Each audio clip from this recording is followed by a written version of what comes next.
you set out to just put out something definitive about litter boxes and sort of litter box etiquette 101, and it's just like the Alice in Wonderland rabbit hole, just like filled with poop instead, because you're just constantly digging and digging and digging and digging. There's more stuff, there's more stuff. Okay, well, we're gonna continue because there is never a last word on litter boxes. Let's catify the world, come on.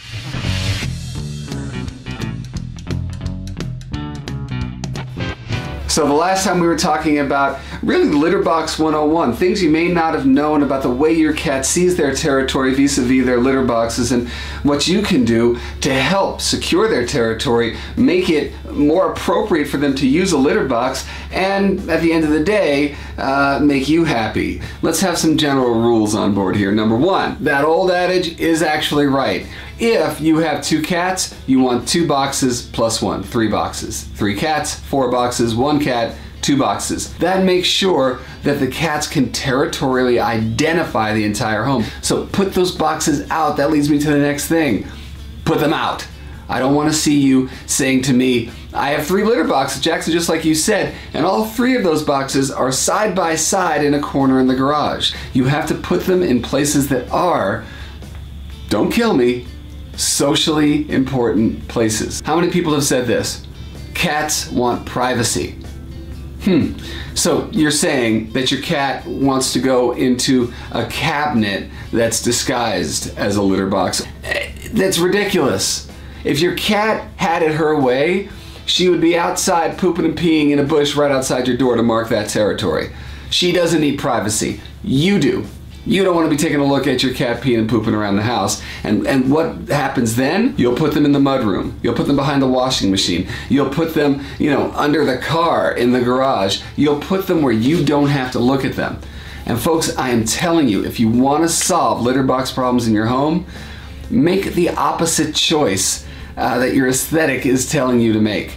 If a cat is insecure and marking certain areas because they don't feel secure about that area, putting a litter box there is really important, because at the very least you can praise them for doing something right as opposed to damning them for doing something wrong. Now the next thing is, I put a litter box in the dining room or the living room or my bedroom just like you asked me to do. I resent the hell out of it, but I did it. What's the next thing you do? You plug in air fresheners around the thing. You deodorize the hell out of that litter box. That drives cats away. So no plug-in deodorizers, no sprinkle-on deodorizers. I don't really believe in scented litter at all. If you consistently scoop your cat's stuff out of the litter box, you're not gonna have to worry about that smell. Now I wanna bring up one more thing about preventing litter box problems. Catification is a big thing. What is catification? We've talked about this one before. It is environmental enrichment for cats, but also environmental enrichment that doesn't preclude your aesthetic sense. Yes, you can have things that work for your cats and work for you at the same time. So let's take, for instance, the litter box that everybody seems to have. It's a litter box where you've got a big hood on it, and then what you do is you take the opening to the hood and you face it to the wall, because for some reason humans do not like looking at litter. Wherever they go in, they gotta know they can get out again. There has got to be an escape route. So if they are in that litter box with that hole facing the wall and another cat or a dog or a child comes up behind them, they're surely not gonna go back to a box where they get ambushed and cornered. So when you're looking at litter boxes and how you place them around the house, you gotta make sure your cats have exit routes everywhere. A lot of cats have almost a post-traumatic stress reaction to the litter box, where either they were ambushed by another cat or they used to hurt to pee there. And what you're gonna need to do is start collecting litter boxes that look and feel nothing like the litter box that that you've been using, just because we can build a new association. Does that mean get rid of the old one? No.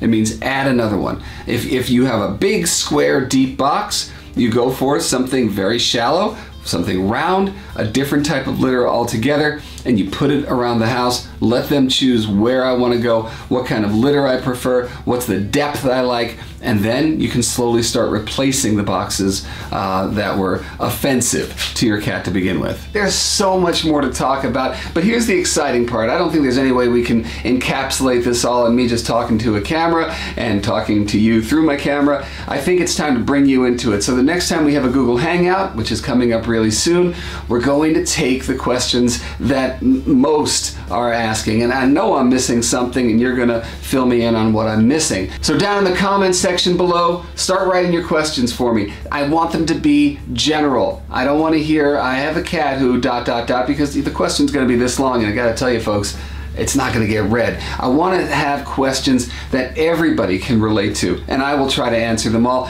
And then, if you actually watch the description below, it'll give you instructions on how to get involved with the Hangout, how you and me can go a little mano a mano live in front of everybody through the magic of Google and hanging out. You can find me on Twitter and Facebook and YouTube. Obviously, you found me there. My website, jacksongalaxy.com. You can find me just about in any of the social media nooks and crannies, and find out when that Hangout is happening. And also when we've got new My Cat from Hell coming, which, by the way, August 23rd, new episodes of My Cat from Hell Season 5. Until the next time we talk, just keep your head in the litter box, keep your hands out of the litter box, think inside the box, think outside the box, just get more boxes. How about that? All light, all love, all mojo to you. I'll talk to you soon. Mwah. Love you. I'm not a bad cat. You're a bad cat. I'm not a bad cat. You're a bad cat. I'm just misunderstood. Meow.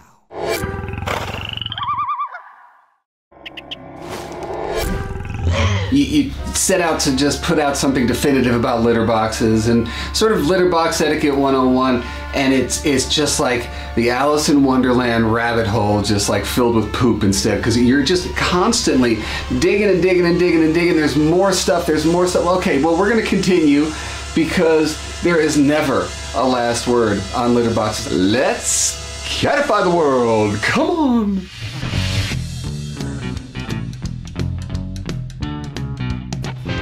So the last time we were talking about really litter box 101, things you may not have known about the way